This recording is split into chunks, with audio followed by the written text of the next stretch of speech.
So we'll start with the Middle East, and the main question that occurs to me is there is a growing chorus of support for the two-state solution from the usual suspects, but also from countries who haven't supported it before. The King of Jordan talks about the 23-state solution, meaning the 23 Arab countries would recognize Israel.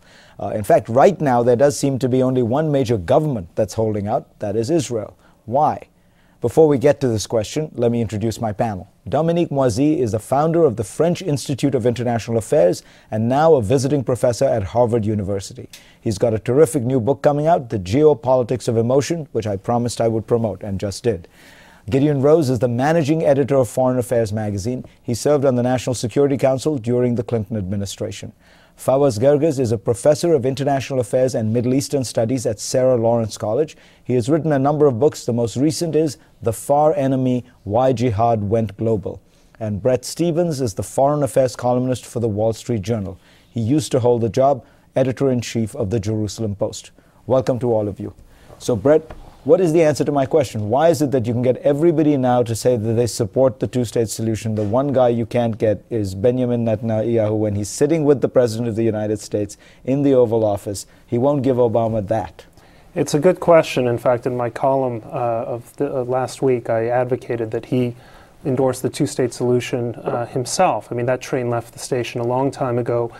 Ariel Sharon's cabinet, when it endorsed the roadmap in 2002 or 2003, also endorsed the two-state solution. There's broad support for it in the Israeli public. The question isn't so much the principle. The question is the details. And what I suspect Netanyahu was doing was probably playing for concessions. His overriding concern is Iran's apparent move toward becoming a nuclear weapons state. He sees linkages vis-a-vis the Obama administration between what the United States is prepared to do toward Iran and what Israel might be prepared to do with the Palestinians. And perhaps the thinking, I'm really guessing here, perhaps the thinking is that this is a concession he can hold in his pocket until a more propitious moment. You know, I actually don't agree. I think that a little this... There's a surprise. I think this is a bit like Pakistan. You have a situation in which the government is focused, obsessed even, with an external national security threat and is choosing to ignore or dismiss its internal national security threat and hope that basically they don't have to deal with it. The Israeli government just is not seized with the idea that settling or finding some way to get off the dime on the Palestinian issue is crucial to Israeli security when everybody else is convinced that it is. Well, I'm not sure that's exactly right. The Israeli government has been seized with this idea at least since the Madrid talks in 1991. The Oslo but to be fair, the point you just made was that he's trying to trade concessions on Iran, which is what he's really concerned about, with concessions on the Middle East peace process, which is what the implication seems to be what the Americans are concerned about. Why don't the Israelis see the peace process as crucial to their own future? I think the issue here is sequence, because for the Israelis there are a number of clocks that are ticking. One is the Iranian clock that's a short-term, seemingly short-term clock. Second clock people aren't talking about are the Palestinian elections that are coming up, which Hamas might win. And third clock, much longer term, I don't know, we can just debate how long term, is the demographic issue between Israel and the Palestinians. I think the debate about the two-state solution has to start with a basic premise, that is really the settlements. And I think as we have noticed that President Obama has made it very clear that the settlements must be stopped, because I would argue that if you don't stop the settlements now, I mean, the Israeli government is devouring Palestinian land. There is no Palestinian state to have if the settlements keep on growing. The Israeli government basically is settling East Jerusalem. I mean, in order, and this is the question, it's not just about for Netanyahu to say we accept the premise, land for peace and a two-state solution. I would like the Israeli government to make a clear commitment to freeze the settlements and then to roll back the settlements and hopefully to deconstruct the settlements in order for a Palestinian state to exist. But I mean, you may want that. There's no chance it's going to happen. People keep saying, everybody talks about the importance of freezing settlements. Israel has the power on the ground. They're not going to do it. This is the irony about what Netanyahu says. He says, I would like the Palestinians to recognize the Jewishness of the Israeli state. In fact, if you really delve deeper into his argument, in fact, what he is doing, unwittingly, he's bringing about basically, he's working against the same principle. Because at the end of the day, if the settlements keep on growing, if Israel keeps really settling Palestinian land, you're going to have really a one-state binational state in the future. Well, what's what strikes me for a country whose first Prime Minister, David Ben-Gurion, used to say it is reasonable to believe in miracles, the Israelis have becoming so pessimistic, so fatalistic about their future.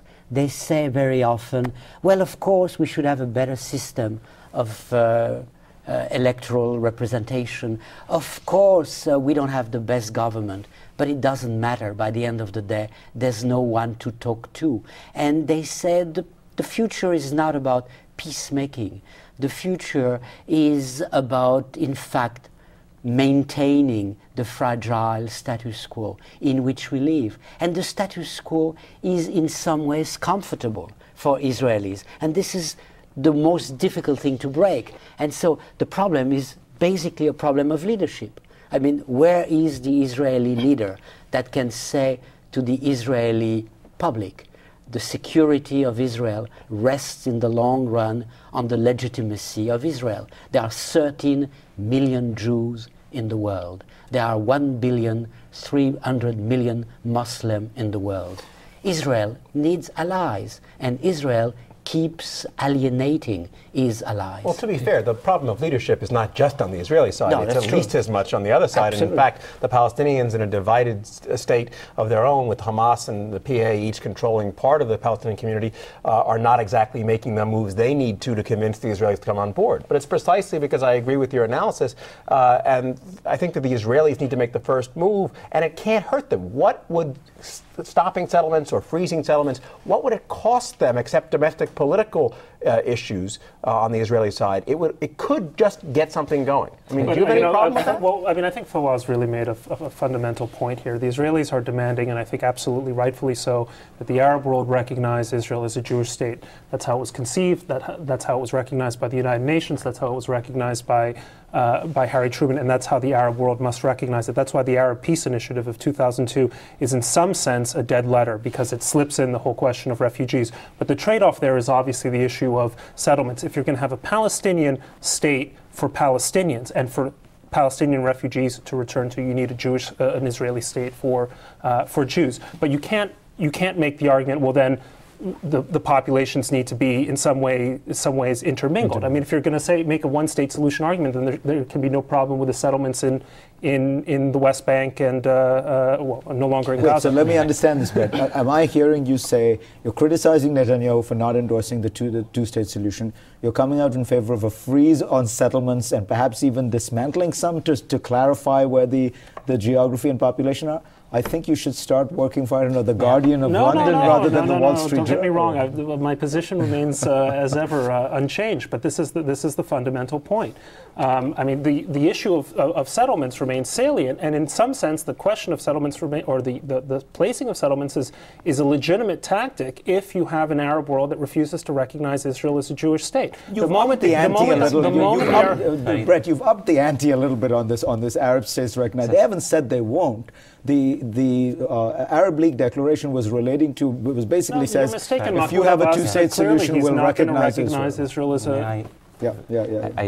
Since we're talking about the Arab world, truly there has been a sea change in the Arab world towards Israel. I mean, a sea change. All the Arab states, including the so-called radical Syria and Libya, recognize now the Comprehensive Peace Arab Initiative, and that is land for the peace formula.